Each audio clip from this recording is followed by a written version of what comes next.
yo igual me voy a ir y te dejo. ¿O querés que me quede? Ok. Para entonces, vení. No, me voy a parar, así que anda si querés. Ah, listo.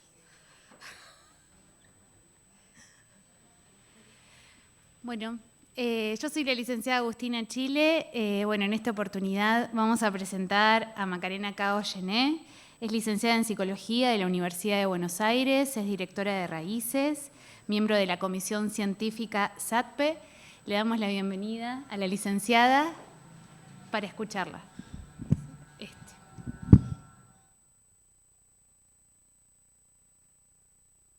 Bueno, hola, ahí está. Bueno, muchísimas gracias. Gracias por la invitación, por el lugar. A ver si puedo pasar. Ahí, el power. Me paro, a ver.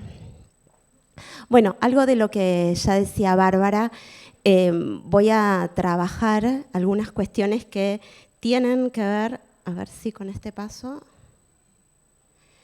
con patologías límites en la infancia y la niñez, como para pensar qué es lo que se va gestando a nivel psicopatológico y que podemos hacer prevención en tanto armemos diagnósticos clínicos para no encontrarnos, o por lo menos esa es mi pretensión, no encontrarnos con un TLP en la adultez. Acá una de las cosas que vamos planteando junto con André Green es que los trastornos límites, tanto en la infancia como en la niñez, y los vamos a encontrar también en adolescentes, en realidad es una problemática que nos encontramos a diario en nuestros consultorios. Nos enfrentamos hoy en la clínica con estas variaciones clínicas que vamos a pensar, y junto con lo que decía Guillermo, es si lo podemos definir como un diagnóstico puro, si entraría dentro de una estructura o hablamos de un espectro o distintas disarmonías dentro de la infancia y la niñez. André Green señalaba que se trata de cuadros en los que predomina el pasaje al acto que tiende a excluir lo psíquico. Voy a tratar de desarrollar esa hipótesis. Es decir, que no operan las funciones simbólicas, partimos de la teoría de que hay fallas entonces en la simbolización y vamos a ver que también en la mentalización. Entonces lo que termina pujando y triunfando es una fuerza pulsional que conlleva ya sea al acto o directamente al soma como síntoma. Durante muchísimos años se habló de que eran los casos descritos como difícilmente analizables. Parecía que estaban en un borde de los que nadie se hacía cargo clínicamente en función de la variación de síntomas. Del lado del psicoanálisis podemos decir que no es una clínica de la pregunta. ¿A qué me refiero con esto? No nos vamos a encontrar con niños. Cuando digo niños, estoy diciendo niños, niñas, adolescentes. No nos vamos a encontrar con niños en donde opere la posibilidad de juego simbólico, de metáfora, de metonimia, sino que va a haber un posicionamiento mucho más rígido con pasajes al acto que nos cuestan en un principio definir. Allá. Entonces, me parece que es fundamental que nos quedemos en esto de que tenemos que pensar a estos cuadros clínicos dentro de una dinámica psíquica. Fíjense que el título de la exposición es Patología límite, y yo digo, bueno, ¿límite de qué? ¿Entre qué y qué? Porque si no, nos quedamos ahí, como muy al estilo Kraepelin, en pensar que eran cuadros fijos, en donde entonces estamos psicosis, neurosis, perversión, y si no encajamos en algo de eso, parece que estamos en bordes inclasificables, como a lo mejor en algún momento lo habló Miller. Hoy, con otros autores contemporáneos, entre ellos Roger Misès, con su clasificación francesa, nos muestra que podemos encontrar cuadros semiológicos que no necesariamente responden a estas estructuras inamovibles. Lo que sí encontramos como un eje dentro de los cuadros es que la defensa psíquica predominante va a ser la escisión psíquica. Por supuesto que no es exclusivo, entonces se nos empieza a complejizar un poco más cómo empezar a definir entonces estas patologías. Desde el punto de vista psicopatológico, podemos decir que son similares a los estados límites que encontramos en los adultos. Lo que diferencia los cuadros tanto en la niñez como en la infancia y la adolescencia es que en los niños aparecen como con cierta movilidad y tienen un mejor pronóstico en tanto haya un medio terapéutico que pueda operar. Si lo vemos desde el punto de vista nosográfico, encontramos distintas terminologías, patologías límites, patologías narcisísticas, anaclíticas, disarmonías evolutivas, podemos hablar de falso self, personalidades como sí, pero lo que más allá de cómo le pongamos el rótulo que tenemos que tratar, sobre todo cuando se trata de niños y adolescentes, de no rotular para no patologizar, sino estar pensando cuál es el sufrimiento que hay detrás, es cuál va a ser el criterio etiológico de estos cuadros con los que nos encontramos a diario. En relación a la etiología, lo que encontramos es que hay una ausencia real de la madre en tanto función materna, y cuando digo real es porque no aparece el juego presencia-ausencia, sino de que hay una carencia como falla de la función materna. Ahí, del lado de Winnicott, podemos hablar de que hay una privación parental. Winnicott define a la privación como aquello a lo cual no se accedió nunca. No es aquello a lo que accedimos y por algún motivo lo hemos perdido, sino de que nunca estuvo al alcance de ese niño. La privación parental va muy de la mano de lo que son las negligencias, el abandono, los maltratos, las agresiones sexuales y demás.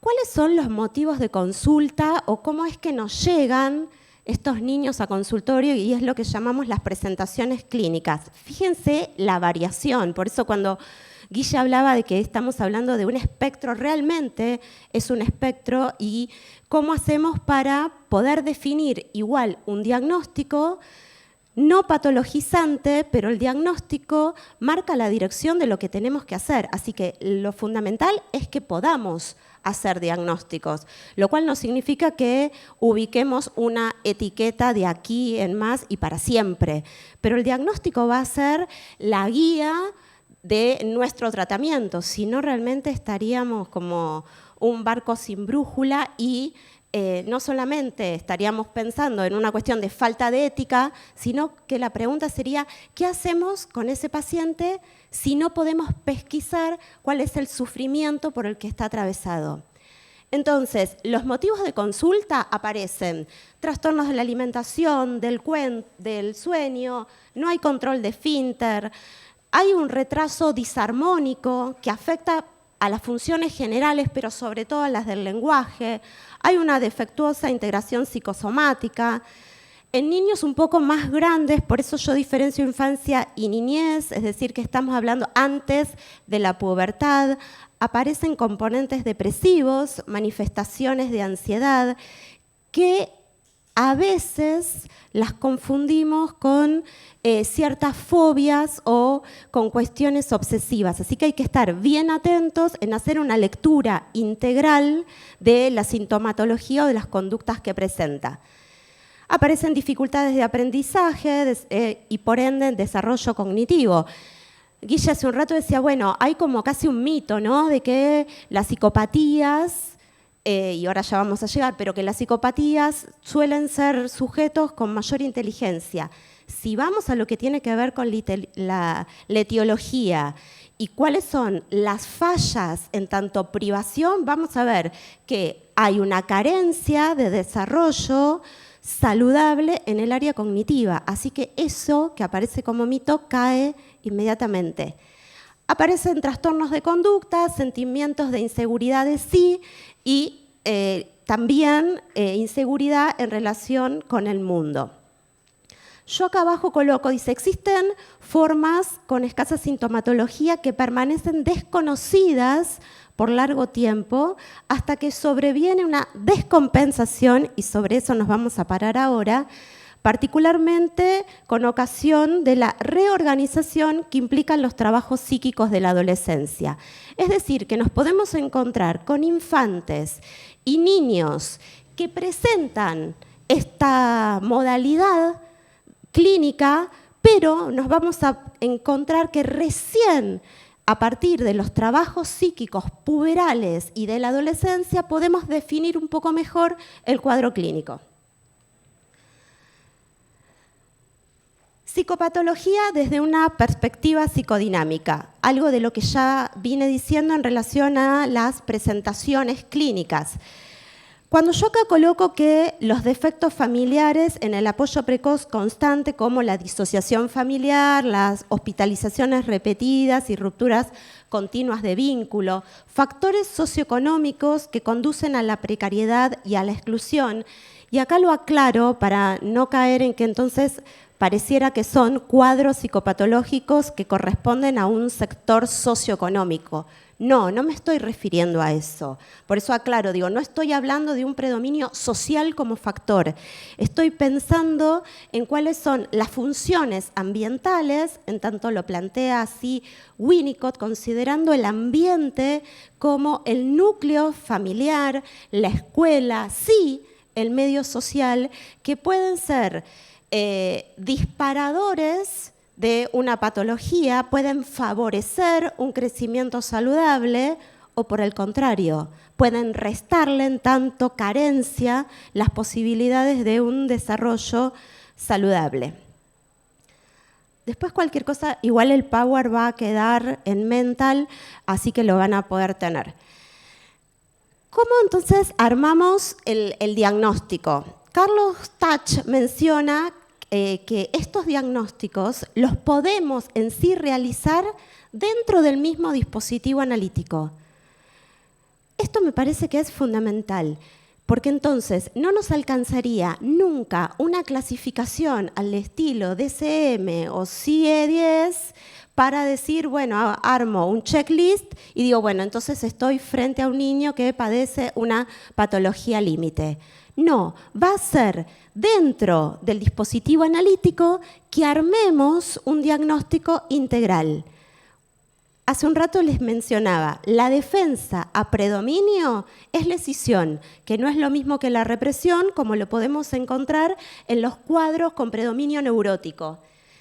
Dentro de lo que es el eje dinámico, encontramos angustias depresivas y de separación, que no son las angustias de castración, que tienen que ver con las neurosis, ni tampoco son las angustias arcaicas, que las encontramos dentro de los cuadros graves a predominio psicótico. ¿A qué llamamos entonces las angustias depresivas? Acá armé con distintos autores una definición, dice, lo que se llama angustias depresivas, que ha sido descrita por muchos autores, tiene que ver con el lazo primero al objeto, ya diferenciado el sujeto del objeto. Quiere decir que hay una diferenciación yo, no yo. Si partimos de que hay una diferenciación yo, no yo, quiere decir que hay un yo al menos construido, aunque puede ser un yo lábil, pero hay una diferenciación con el otro. Nos corremos directamente de cuadros con predominio autista y de los cuadros con predominio psicótico. El tema es cómo se enlaza el sujeto con el objeto y qué es lo que pretende que el objeto le dé y no llega. Decíamos hace un rato, la privación. Por eso sigo colocando, yo decía, es decir, el narcisismo ya constituido como una unidad diferenciada del objeto, pero muy dependiente del mismo, donde el objeto no ha sabido brindar con su presencia una seguridad, un reconocimiento, podríamos decir también, de continencia al yo, al vivenciar narcisístico. Entonces, en este caso, se instaura una estructura narcisística débil, lábil, insegura de sí. Por eso es un cuadro donde va a aparecer una dependencia muy grande del objeto como forma de reaseguro ante las angustias depresivas. Las angustias depresivas son angustias que afectan el sentimiento de sí. Fíjense, hace un rato cuando Guille describía los cuadros de trastornos en adultos, esto de, bueno, dame 12 clona. Ese es el pedido que estoy haciendo en tanto...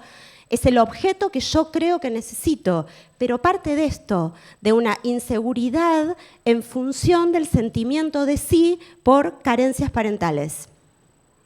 Cuando acá menciono objeto, estoy hablando de ese otro, para no estar diciendo mamá, papá, cuidador, ¿sí?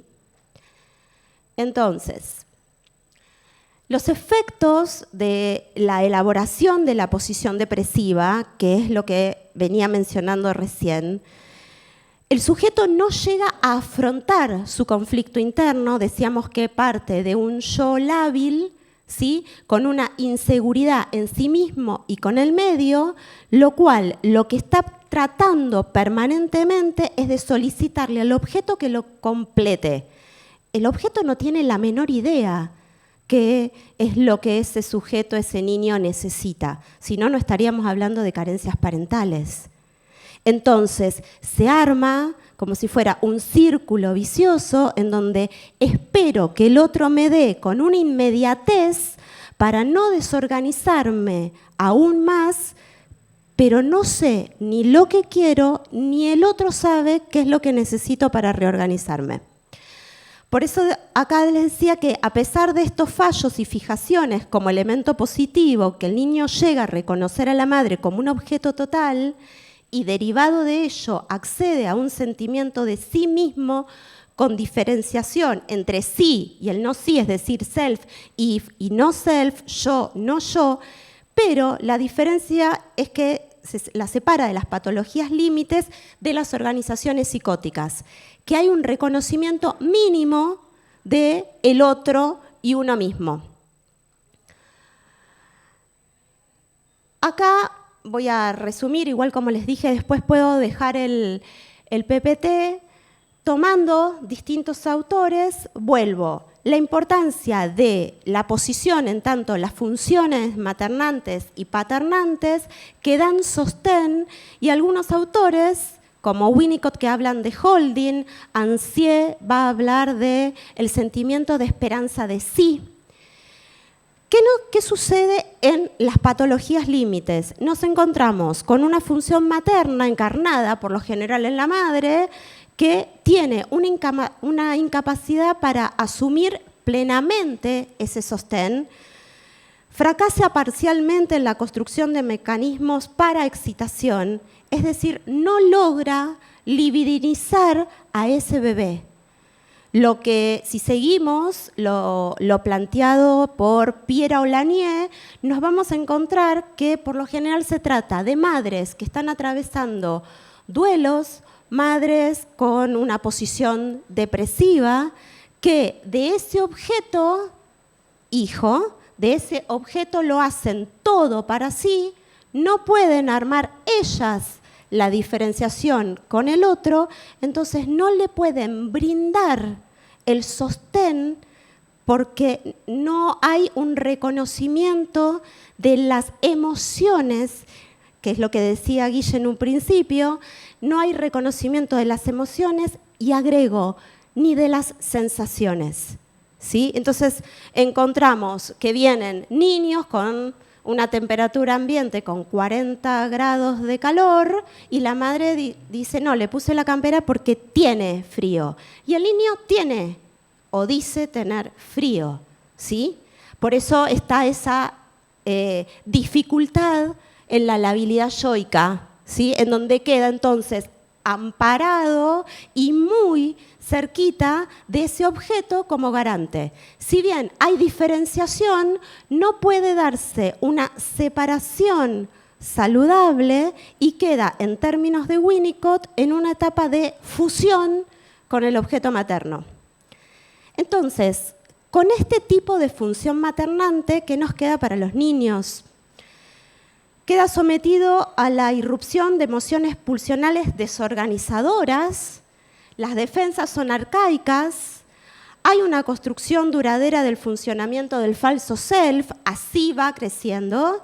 El sujeto no llega a organizar un sistema preconsciente capaz de asegurar ligazones entre afecto y representación. Por eso es que hace un rato les decía, lo que les queda es pasar al acto o al soma, porque esto es lo que falla, la posibilidad de ligazón, que en términos freudianos, allá por principios de 1900, diríamos que hay un falso enlace entre lo que es la representación y el afecto. Entonces, queda boyando el afecto, no lo puede reconocer y se agarra de cualquier otro objeto. Por ejemplo, los dos se clona o dame el celular que decía Guille. Por las fallas fracasa entonces la capacidad de mentalización y es característico el predominio de una expresión corporal y actuación. Por eso a veces hasta nos da la sensación que cuando recibimos estos niños en consultorio, que son súper histriónicos. En palabras de Ricardo Rodulfo, diríamos que son niños que pareciera que no tienen constituida la categoría del extraño. Y escuchamos que la mamá, el papá dice, no tiene ningún problema, entra solito, se va con cualquiera.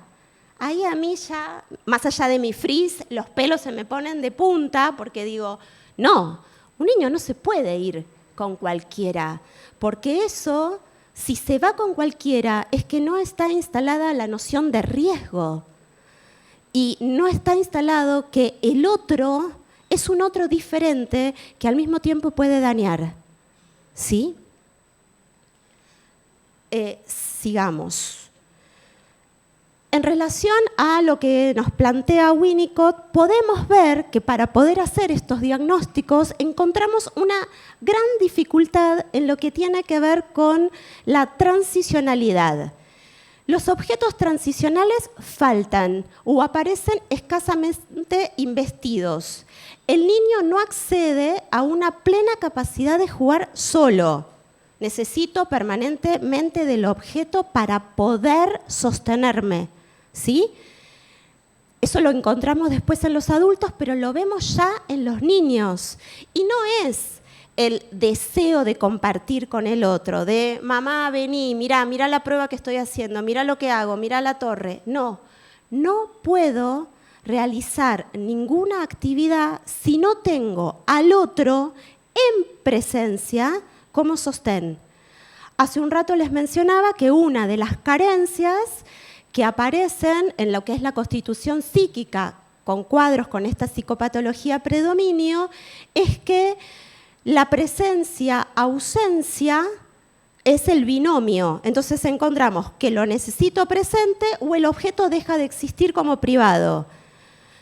Piero Lanier nos dice, hay una tercera categoría que es la no presencia. Y es, una vez que tengo esa imago incorporada, no necesito que el otro esté conmigo para sentirme querido, para sentirme que igual sigue siendo garante de mi salud, para que yo pueda aprender solito en la escuela. Estos niños, la categoría de no presencia no la tienen instalada. Entonces tenemos o estás o no estás.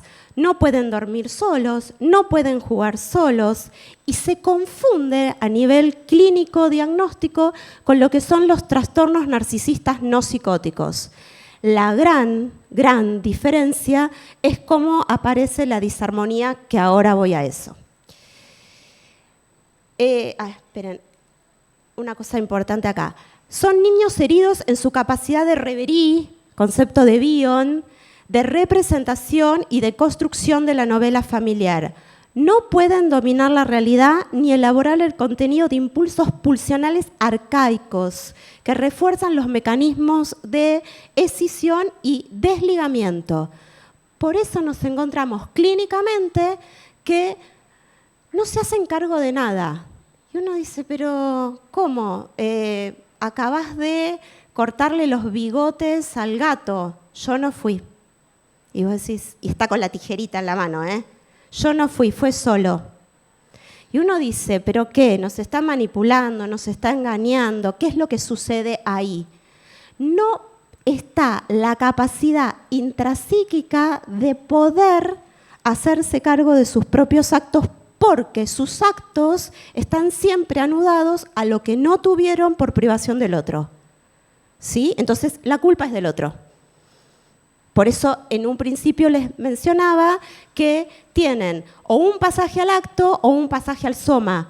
Es siempre en relación al otro que desarrollo mis acciones. El otro me provocó. El gato quería que yo le corte los bigotes. En el mejor de los casos podemos llegar a encontrar esa respuesta. Yo acá esto lo voy a saltear, hice como una división de los distintos aspectos clínicos, pero nos quedamos a lo mejor con los cuadritos. Sufrimientos depresivos, que es lo que estuvimos viendo hasta recién, como para poder diferenciarlos de los distintos cuadros dentro de los predominios neuróticos como de los psicóticos. Encontramos también las fallas de los componentes narcisistas, la heterogeneidad estructural, acá sí me detengo. Esto tiene que ver con que la triangularidad se organiza parcialmente. Hay un predominio de relación dual. Es siempre con un otro.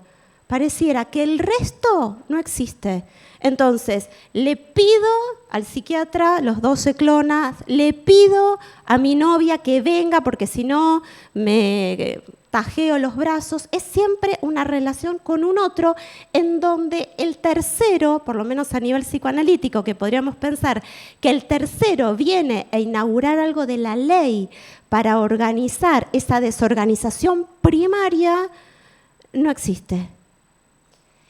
Y el cuarto aspecto clínico a tener en cuenta son las disarmonías, sobre lo que trabaja Roger Misés.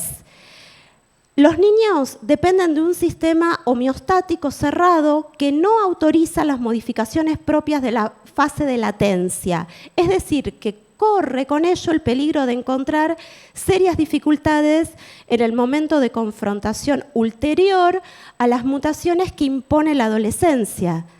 Por eso decíamos, nos encontramos con una variación sintomática, pero frente a los trabajos puberales o a los trabajos de la adolescencia es cuando se produce la mayor desorganización y ahí podemos definir un poco más claramente el cuadro psicopatológico. Si tenemos que hacer como un pantallazo general, diríamos que estos niños entrarían en la bolsa de los grandes trastornos de la conducta. Y uno dice, bueno, que levante la mano quien no tiene un trastorno de la conducta. Entonces, todo, mentira. Entonces digo, todos podríamos entrar acá. No, digo mentira porque ahí alguien levantó la mano. No. A ver, trastorno de la conducta podemos entrar absolutamente todos. Y encima también cuando encontramos trastornos del desarrollo generalizado, vos decís, yo entro ahí también, ¿no? Digo, bueno, pero ¿a qué nos referimos puntualmente con trastornos de conducta dentro de los cuadros de patología límite en relación a niños y adolescentes? Winnicott, cuando habla de estos cuadros fronterizos, describe entonces que han sufrido una deprivación del cuidado parental. Eso lo lleva, por lo menos en palabras de Winnicott, que yo coincido, a pensar que se desarrolla una tendencia antisocial.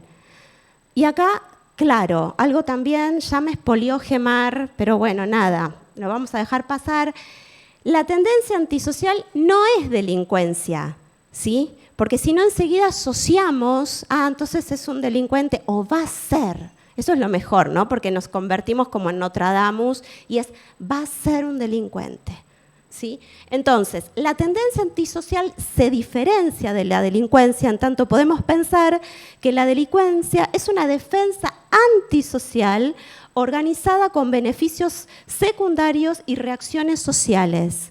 Pero la tendencia antisocial, por lo menos para Winnicott, se manifiesta como síntoma en los niños en relación a la capacidad para causar fastidio. Quedémonos con esto.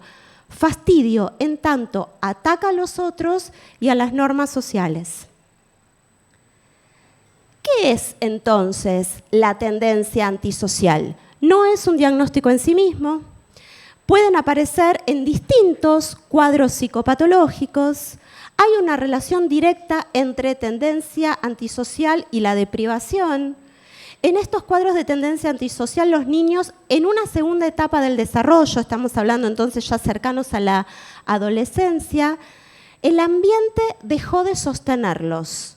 Se atravesó la primera etapa de fusión, en términos de Winnicott, de dependencia absoluta, donde las cosas fueron relativamente bien.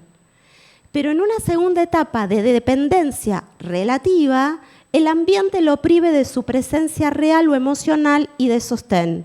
Hay que pensar entonces que esta falla, esta deprivación, es una falta en lo real del sostén del otro. No es que al estilo neurótico el deseo es el deseo del otro y entonces nunca llego a estar completo porque el otro no me da exactamente eso que quiero. No me lo da, ¿sí? Ahí no está la posibilidad de holding, ¿sí? De poder sostener ese sufrimiento. Algo de esto congoja, es una congoja intolerable para el sujeto y puede estar presente en la estructuración de los niños fronterizos que no devinieron con una tendencia antisocial necesariamente, pero devino un daño permanente del sentimiento de sí. Entonces, si vamos otra vez para atrás, decimos, en la etiología tenemos la deprivación, y si hay deprivación, lo que causa es una herida narcisista. La herida narcisista no es una cicatriz como se encuentra en las neurosis, no es solamente de, bueno, dejé de ser ese majestuoso bebé para mis padres, no se trata de eso. Hablamos de un vivenciar narcisístico de ser y de existir. Lo que se juega es el existir, no es solamente el ser. No es que no soy ese bebé majestuoso para el otro, no estoy existiendo para el otro porque el otro no me está reconociendo. El sí mismo es entonces lo que está herido gravemente en su confianza, en el sentirse amado y querido. En algún momento se instala la no certeza del amor del otro y la no seguridad de la presencia real del otro. El otro no es continente y entonces lo que predomina es la lógica de la desesperanza. Hubo un fracaso original en la constitución del deseo, de la experiencia de satisfacción en términos freudianos. Entonces tenemos que los niños no son conscientes de esto, ¿sí? Salvo cuando aparecen momentos de crisis agudas, que es ahí donde aparece la desesperanza, o las conductas obsesivas y directamente el odio al mundo. Es decir, que esta herida narcisista lo que apunta es a un predominio de pulsión de muerte y ahí tenemos el pasaje al acto o al soma. Bien, ¿qué podemos hacer con todo esto? Intervenciones terapéuticas. Por supuesto que se trabaja con la dinámica familiar. Nunca trabajamos solos. El trabajo es interdisciplinario, transdisciplinario. Incluimos a la familia. No es que vienen, nos dejan al niño, chapa y pintura, devolvémelo lo más neurótico que puedas porque creemos que es lo mejor que le puede pasar. Decime en el menor tiempo posible, porque aparte nos dicen, ¿cuántas sesiones serán más o menos? Yo me siento a veces como un mecánico, porque digo, bueno, no sé, igual como todo mecánico. Mirá, tuve que arreglar esto, pero se me desajustó esto otro, déjamelo un mes más. Así. Entonces digo, bueno, trabajamos con la dinámica familiar, nunca con el niño únicamente, porque de lo que se trata, de esa herida narcisista y de esa falla, involucra a la familia en su totalidad. Se busca desde lo psicoterapéutico entonces establecer una base segura y cooperación del ambiente que permita una reorganización interna del sujeto. La búsqueda de objeto y la destrucción se unen en el niño como una tendencia a la autocuración, entendiéndose por tal la cura de una defusión de los instintos. Por eso acá, cuando nos encontramos en adolescentes, estamos con grandes dificultades en torno a trastornos alimentarios, autolesiones y intentos de suicidio. En el momento de la deprivación original hay cierta fusión de las emociones agresivas y las libidinales que provocan que el niño reclame a la madre valiéndose de un comportamiento mixto. Puede robar, hace lío, berrinches, causa daño a sus mascotas, llama la atención. A menor fusión corresponde una mayor separación entre la búsqueda del objeto y la agresión, así como un mayor grado de disociación en el niño. En la medida en que va buscando que la madre responda, mayor desorganización psíquica. De esto se deriva que la capacidad de causar fastidio observada en el niño antisocial es una característica esencial y favorable en cuanto indica una mayor posibilidad de recuperar la pérdida de fusión entre las modalidades entre las mociones libidinales. Es un modo de capturar la mirada del otro que no tuvo. Entonces, tratamiento, lo mismo que en intervenciones. El psicoanálisis no es el tratamiento adecuado, se los digo como psicoanalista, el psicoanálisis no es el tratamiento adecuado para la tendencia antisocial, por eso sí o sí tenemos que trabajar con otros. Las neurociencias acá nos ayudan mucho, ¿sí? Recurrimos también a psiquiatría y quedándonos solo con el psicoanálisis, por lo menos desde mis estudios hasta el momento, diría que nos quedamos cortos. Todavía no hay suficientes estudios que puedan avalar que el tratamiento con esta línea puedan resolver el sufrimiento de ese niño. Así que tenemos que estar atentos, ser lo menos narcisistas posibles y decir, con todo no puedo, cuento con otros profesionales y trabajo con otros. La terapia es proporcionada por la estabilidad de un nuevo ambiente, por eso la terapia familiar. El ambiente en el que debe proporcionar es el ambiente en el que debe proporcionar una nueva oportunidad para las relaciones del yo. Por eso al principio decía que si trabajamos con estos niños y empezamos a escuchar que lo que se perfila es este diagnóstico a predominio, al incluir a la familia estamos haciendo prevención y no retenemos al niño tratando de sí o sí encajarlo dentro de alguna estructura, como nos decía Kraepelin, con todo mi respeto, pero forzamos a que sí o sí entre en una estructura. Si el niño es un paciente psicoanalítico, porque nos puede pasar que ya está en tratamiento porque vino con otra consulta, el analista debe prever que la tendencia antisocial alcanzará su máxima potencia en la situación analítica y debe estar preparado para soportar el impacto y pedir ayuda, el analista, ¿sí? Si no, sería iatrogenia. Bueno, hasta acá. Muchas gracias por acompañarme durante esta mañana. Gracias.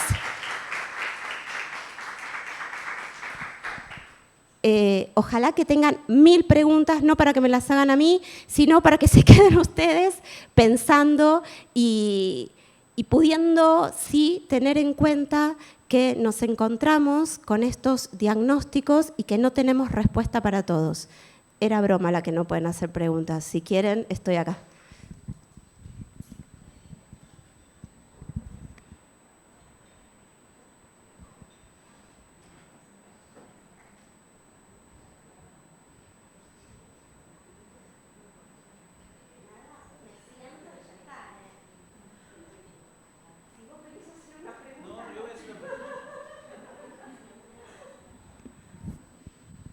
¿Ninguna pregunta?